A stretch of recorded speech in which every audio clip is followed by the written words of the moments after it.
శ్రీమాత్రే నమః. అందరికీ నమస్కారం అండి. ఈ వీడియోలో 2026 సంవత్సరంలో మే నెలలో నూతన గృహప్రవేశం, గృహారంభం, శంకుస్థాపన, రిజిస్ట్రేషన్లు, అద్దెలు మారటానికి ఇలా గృహానికి సంబంధించినటువంటి శుభకార్యాలన్నీ కూడా నిర్వహించుకోవడానికి ఏ ఏ తేదీలు అనుకూలంగా ఉన్నాయనేది ఇప్పుడు తెలుసుకుందాం. అందుకని వీడియోని ఎక్కడా కూడా స్కిప్ చేయకుండా చివరి వరకు చూడండి. 2026 సంవత్సరంలో మే నెల స్వస్తి చాంద్రమాన శ్రీ పరాపమ నామ సంవత్సరం వైశాఖ శుక్ల పౌర్ణమి తిథి మే 1 శుక్రవారంతో ప్రారంభమయ్యి అధిక జ్యేష్ఠ శుద్ధ పౌర్ణమి తిథి మే 31 ఆదివారంతో ముగుస్తుంది. కాబట్టి ఈ మే నెల వైశాఖ మాసం మరియు అధిక జ్యేష్ఠ మాసాల కలయికతో ఉందండి. వైశాఖ మాసం శుభమాసమే కాబట్టి వైశాఖ మాసం ఉన్నన్ని రోజులు మనకి శుభకార్యాలన్నీ కూడా నిర్వహించుకోవడానికి అనుకూలంగా ఉంటుంది. అయితే అధిక జ్యేష్ఠ మాసం అంటే అధిక మాసంలో వివాహం, గృహప్రవేశం లాంటి శుభకార్యాలు ఏవి కూడా నిర్వహించుకోకూడదండి. అందుకని మనకి అధిక జ్యేష్ఠ మాసంలో ఎటువంటి శుభకార్యాలు నిర్వహించుకోవడానికి అంత అనుకూలంగా అయితే లేవు, అంటే శుభముహూర్తాలు లేవు. అయితే ఇక్కడ ఒక ముఖ్య విషయం అండి, మే 4వ తేదీ సోమవారం నుండి కూడా మనకి చిన్న కత్తెర ప్రారంభమయ్యి మే 29వ తేదీ వరకు మనకి కత్తెరలు అయితే ఉన్నాయండి. అంటే 11వ తేదీ నుండి పెద్ద కత్తెర కూడా ప్రారంభమవుతుంది.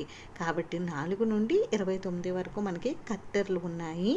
ఈ కత్తెర సమయంలో ఇంటి గృహ నిర్మాణానికి సంబంధించినటువంటి పనులు ఏవి కూడా ప్రారంభించకూడదు.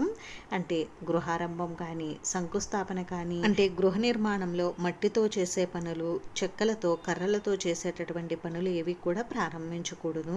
అలానే పాత ఇళ్ళు రీమోల్డింగ్ కూడా చేయకూడదండి. అంటే గృహానికి సంబంధించినటువంటి ఏ పనులు కూడా ఈ కత్తెర సమయాల్లో చేయకూడదని అంటారు. అయితే కొన్ని ప్రాంతాల్లో ఈ కత్తెరలను అయితే అనుసరించరండి. అటువంటి వారికి కూడా నేను ఈ నెలలో ఎప్పుడెప్పుడు మనకి అద్దెలు మారడానికి, గృహానికి సంబంధించినటువంటి శుభకార్యాలు నిర్వహించుకోవడానికి అనుకూలంగా ఉంటుందనేది చెప్తాను. అయితే మీరు ఇక్కడ ముఖ్యంగా గమనించవలసింది, కత్తెరలను పాటించేవారు కత్తెరలో ఉన్న సమయంలో మాత్రం మీరు గృహానికి సంబంధించినటువంటి శుభకార్యాలు ఏవి కూడా నిర్వహించుకోకండి. కత్తెరలో ఉన్నటువంటి సమయంలో గృహప్రవేశం చేయవచ్చండి. కత్తెరలో ఉన్న సమయంలో మనం గడప ఎత్తడం లాంటి పనులు, ఇంకా గృహ ఆరంభం పనులు, శంకుస్థాపన లాంటి పనులు చేయకూడదు. ముందుగా మే 1 శుక్రవారం, ఈ రోజు పౌర్ణమి తిథి, స్వాతి నక్షత్రం ఉంది. ఈ రోజు మంచి రోజేనండి. ఈ రోజు గృహప్రవేశం, గృహారంభం, శంకుస్థాపన, అద్దెలు మారడానికి, భూ రిజిస్ట్రేషన్లకు, ఇలా గృహానికి సంబంధించినటువంటి శుభకార్యాలన్నీ కూడా నిర్వహించుకోవడానికి చాలా అనుకూలంగా ఉంది. మే 3 ఆదివారం విద్యాతిథి, అనురాధ నక్షత్రం ఉంది. ఈరోజు కూడా మంచి రోజేనండి. ఈరోజు కూడా గృహానికి సంబంధించినటువంటి అన్ని శుభకార్యాలు నిర్వహించుకోవచ్చు. మే 4 సోమవారం, ఈరోజు తదియతిథి, అనురాధ నక్షత్రం ఉందండి. ఈ రోజు నుండి చిన్న కత్తెరి ప్రారంభం అవుతుంది. కాబట్టి కత్తెరలను అనుసరించేవారు ఈ సమయంలో గృహానికి సంబంధించినటువంటి శుభకార్యాలు నిర్వహించుకోవద్దండి. కత్తెరలను అనుసరించిన వారు మీరు మామూలుగా గృహానికి సంబంధించినటువంటి శుభకార్యాలు నిర్వహించుకోవచ్చు. మే 5 మంగళవారం, ఈరోజు చవితి తిథి, జ్యేష్ఠ నక్షత్రం ఉందండి. ఈరోజు మంచి రోజేనండి. ఈరోజు గృహ ప్రవేశానికి, అద్దెలు మారటానికి, ఇలా గృహానికి సంబంధించినటువంటి శుభకార్యాలన్నీ కూడా నిర్వహించుకోవడానికి అనుకూలంగా ఉంది. మే 6 బుధవారం, పంచమి తిథి, మూల నక్షత్రం ఉంది. ఈరోజు మంచి రోజేనండి. ఈరోజు గృహ ప్రవేశం, ఇంకా అద్దెలు మారటానికి, భూ రిజిస్ట్రేషన్ లాంటి గృహానికి సంబంధించిన శుభకార్యాలన్నీ కూడా నిర్వహించుకోవచ్చు. మే 7 గురువారం, ఈరోజు పంచమి తిథి, పూర్వాషాఢ నక్షత్రం ఉంది. ఈ రోజు కూడా గృహానికి సంబంధించినటువంటి శుభకార్యాలన్నీ కూడా నిర్వహించుకోవచ్చు. మే 8 శుక్రవారం, ఈ రోజు షష్ఠి తిథి, ఉత్తరాషాఢ నక్షత్రం ఉందండి.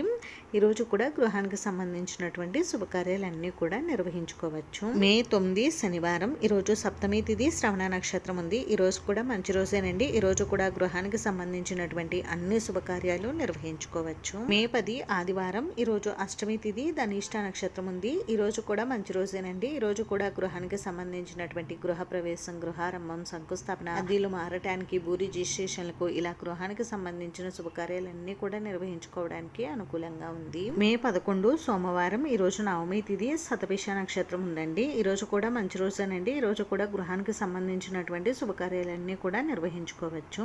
ఈ రోజు నుండి మనకి పెద్ద కత్తెరి, అంటే నిజ కత్తెరి అనేది ప్రారంభమవుతుందండి. కాబట్టి కత్తెరలను అనుసరించేవారు ఈ సమయంలో మీరు గృహానికి సంబంధించినటువంటి శుభకార్యాలు ఏవి కూడా నిర్వహించుకోకండి. మే 12 మంగళవారం, ఈరోజు దశమి తిథి, పూర్వపాత్ర నక్షత్రం ఉంది. ఈరోజు కూడా గృహానికి సంబంధించినటువంటి శుభకార్యాలన్నీ కూడా నిర్వహించుకోవచ్చు. మే 13 బుధవారం. ఈరోజు ఏకాదశి తిథి, ఉత్తరాభాద్ర నక్షత్రం ఉంది. ఈరోజు కూడా మంచి రోజేనండి. ఈరోజు కూడా గృహానికి సంబంధించినటువంటి శుభకార్యాలన్నీ కూడా నిర్వహించుకోవచ్చు. ఇక్కడ ఒక ముఖ్య గమనికండి, మే 17 ఆదివారం నుండి అధిక జ్యేష్ఠ మాసం ప్రారంభమవుతుంది. అధిక మాసం శుభమాసం కాదండి. కాబట్టి ఈ అధిక మాసంలో గృహప్రవేశం, గృహారంభం, శంకుస్థాపన ఇటువంటి శుభకార్యాలు అంటే గృహానికి సంబంధించినటువంటి శుభకార్యాలు ఏవి కూడా నిర్వహించుకోకూడదు. కాబట్టి ఈ సమయంలో అద్దెలు మారడానికైతే అనుకూలంగా ఉంటుంది, కానీ శుభకార్యాలు మాత్రం నిర్వహించుకోకూడదండి. కాబట్టి మనం మే 17వ తేదీ నుండి 31వ తేదీ వరకు అద్దె ఇల్లు మారడానికి ఏ ఏ తేదీలు అనుకూలంగా ఉన్నాయనేది నేను ఇక్కడ డిస్ప్లే పైన అయితే ఇస్తున్నాను. జాగ్రత్తగా అవి చూసుకోండి. ఇవండి 2026 సంవత్సరంలో మే నెలలో గృహానికి సంబంధించినటువంటి శుభకార్యాలన్నీ కూడా నిర్వహించుకోవడానికి శుభముహూర్త తేదీలు అయితే ఈ జన్మ లేదా నామనక్షత్రాన్ని చూసుకుని మీకు ఏ రోజు అనుకూలంగా ఉంటుందో ఆ రోజు శుభకార్యాలను అయితే నిర్వహించుకోండి. అంతేనండి. చూసారు కదా, ఈ వీడియో మీకు నచ్చితే ప్లీజ్ లైక్ చేసి, షేర్ చేసి, సబ్స్క్రైబ్ చేసుకోండి.